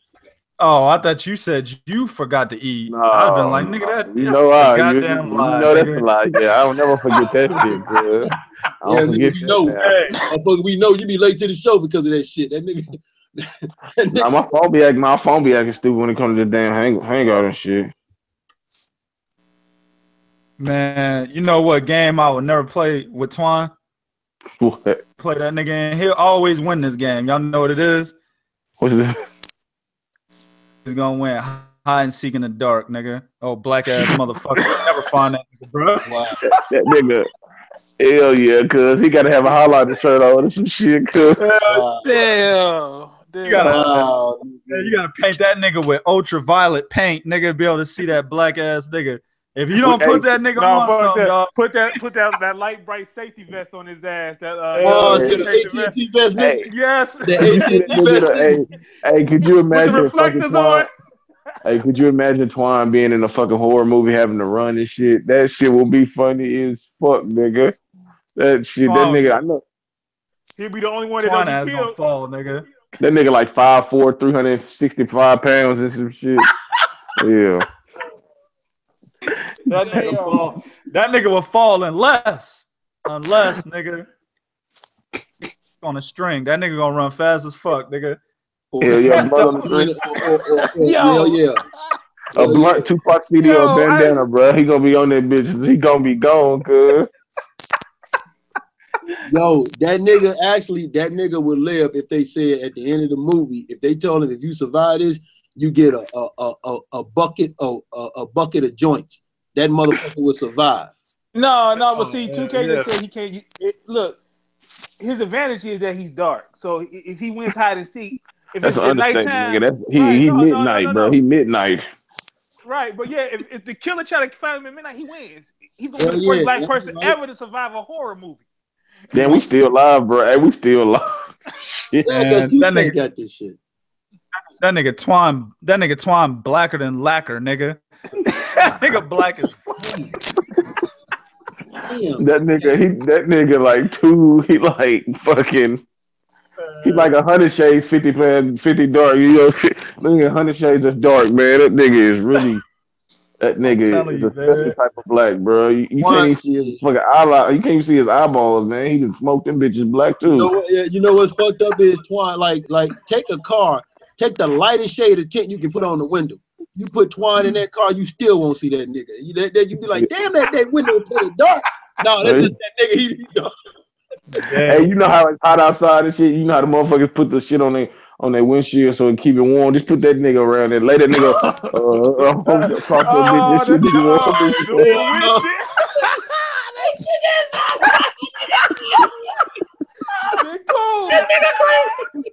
Lay that nigga on his back and shit on across the windshield, nigga. Get the fuck out of here. Hey, that nigga might melt, but shit, you goddamn shit'll be warm as fuck. You be protected, that bitch. Oh, Whoa. you know what's fucked up, bro? Like, even know if you spilled something black on Twine, you wouldn't even know. Dude, Twine, listen. Like you Twine is can so have black, like you wouldn't even know if that nigga was sweating. bro. Damn, man, y'all. Like, nigga, you sweating. That nigga sweat. Hey, that nigga sweat dirty grease, bro. That nigga sweat. Oh no, not the car oil, not the car oil. No, yeah, that nigga sweat slick 50, goddamn it. That was that nigga. 5W30, 5W30. No, Twine is a heavyweight, motherfucker. TW40. That nigga sweat shoe polish, nigga. Oh Look. I'm black. Nigga, that motherfucker put lotion on. That shit turned black as soon as it hit his skin, nigga. Hell yeah, that shit. It just blended in, cuz. Oh, shit, cuz. Oh, shit. As you say, that nigga Halloween outfit is the night, huh? That nigga just go out butt naked. I'm the night. I'm telling you, bro. Yeah, that shit funny as fuck. That nigga be a shadow for Halloween, nigga. A big fat ass shadow. Just stand behind niggas. And you can write on his big ass stomach like just a skeleton and some shit in his stomach. That nigga just a no. That nigga. That motherfucker like the real life Missy Elliott. You remember the fucking man, I can't do this. Remember that? I am super fly. We gotta stop, man. We gotta stop, man. This shit is bullying, man. We gonna be arrested. This shit is bullying, man. I can't stand the rain. Fat ass nigga. Yo.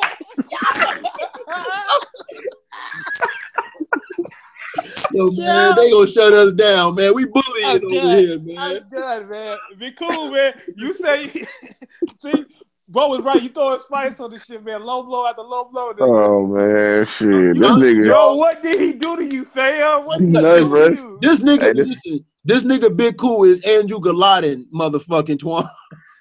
Damn, cuz that nigga. Oh, Andrew Galata, nigga. Yup. That nigga is the unfit twin of fucking Mark Henry, cuz. That nigga ain't got that. Come on, Big Cool, man. Come on, Big Cool. Stop, man. Mark Henry. Bro. Yo. Fucked up. This nigga said the unhealthy version. That's a fucked up part, dog. The unhealthy version. Damn. Cuz, let me chill out. I'm done. That's what you get. Shit, nigga, no mercy from a nigga like me. That's what you get, bro. I don't be fucking cutting out short, you know. Fuck out of here with that gay shit, man. Look, we're gonna go ahead and cut it short. No, hold on, 2K. Hold on, 2K. If I could take it like a man, you should be able to take it like a man. You know what I'm saying? You all gotta take it. Look, Twan wouldn't know what you're saying. Hey, Bernard, Twan wouldn't know what you're saying because he always running off the show, so he definitely don't know what you're saying. I'm about to say, cause hold on, wait a minute, stop. Let's keep it a motherfucking 100. We all gotta take it like a man. There is a picture that you niggas just won't let die that I posted one motherfucking. There's two pictures that you niggas won't let that shit die, and you know what? Do I say anything? I know we all gotta take that shit like men, nigga. Fuck that if you, that's all of us. That's how we run, man. Shit, man. You know what I'm saying? We a pack of motherfucking wolves around this bitch. You gotta be a wolf too, nigga. Either you gonna shit. Well, you know, Twan ain't a wolf, he a cub. But we gonna build him up, though, man. That's the biggest cub ever. That nigga fool, we like that movie Riddick. Yo, nigga, black this nigga Big Cool roasted me, nigga. And I was like, yo, I hit that nigga. That nigga came back with the pregnant hand joke, fam. Man, that nigga. Oh no, that shit ain't gonna never die. That shit ain't gonna never die. And I gotta sit there and eat that shit, nigga. That shit ain't gonna die. Look, man. The day that I decided to take to Facebook or Twan, he gonna be like, you know what? Y'all can have the movement. I'm just going back to hoop jab for good. You know, it's all good. Right? Hell yeah, right. I'm gonna go back to the motherfuckers that treat me like shit. See this nigga, yo. Steve-O. Hey, cut the show. Okay, cut the show. No, Big Cool, you gave it him though. You gave him the line. You gave him the line.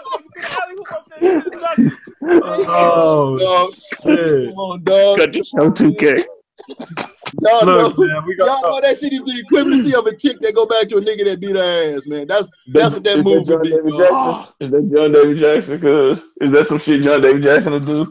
No, John David. At least so far, he ain't went back to Kovalov. Oh shit! Damn, cause he said this is some. That's hoop jab was like hoop jab was like a nigga with a big ass dick. Twan was a thirsty bitch, nigga. That's exactly what that was, bro. Oh damn! Come on, Wait a minute! I didn't say. God damn, 2K. What the fuck? So 2K, does that explain why Big E? Does that explain how Big E is now? Because you said this dude with a big ass dick, he just devoured the shit, so it's just stuck in his stomach. It's just fun. All right, man. Yo, man. Can we gotta stop, man? Yo, man, fuck with somebody else, man. We gonna cut it short, man. Go ahead, give you your handle, dog. Yo, man, you can find me, Bo, at Truth and Facts About Boxing, man. Also follow me on Instagram at Truth_Fact Box 1. Also Twitter, capital T, the truth _ capital F fact Box 1. Shout out to our boys at the Three Kings. That's Willie the Kid, Chris T-Bone Henderson, Henderson Chris, and light-skinned prodigy of boxing 2K egg drinker. And shout out to them. Shout out to everybody over at Eastwick. Shout out to Samuel Rivera, whatever the fuck. Whatever the fuck that stands for. Shout out to that nigga too, man. This nigga Bo just accepted an award, bro.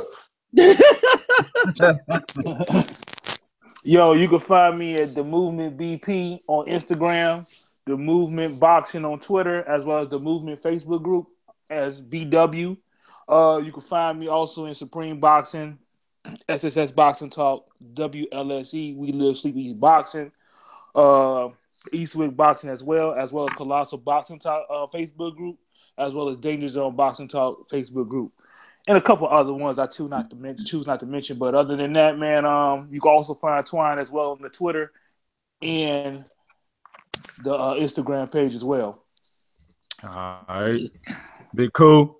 Find me, Colossal Boxing Talk CBT on YouTube, Colossal CBT on Twitter, Eastwick, Three Kings, Prodigy, True Facts About Boxing. All these sites, man. And I'm waiting on fucking Wilson skinny ass to get on here because I roast your ass too. But you know what I'm saying? And yeah, we all one brand. We trying to find fucking Twine. So if y'all see his black ass, let us know. Damn, it's over. Throw the towel in. No, that's the opponent that got to do that shit. Yeah. Like Andrade said, he died. Jump in. He died. If he dies, he dies, man. If he dies, he dies. If he diets, he diets. I bring him back to life to talk more shit about him.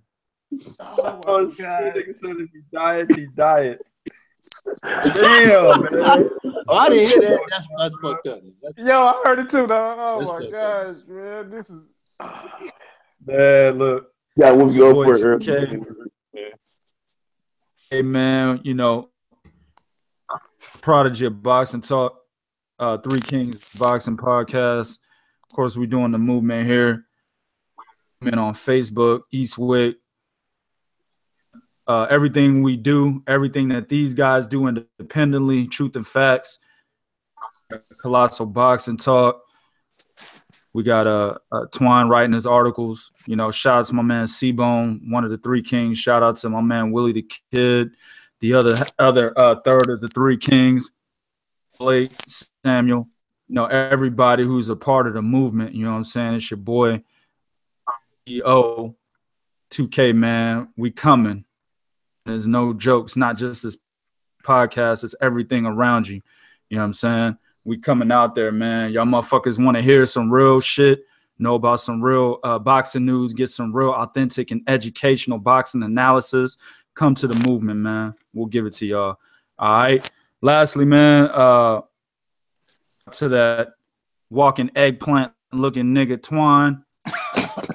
God damn, man. I'm getting off, man. With some bad spots. Man, what kind of friends is y'all motherfuckers, man? Give that nigga one more jab, man, for jumping off of here, man. It's the movement. We signing off.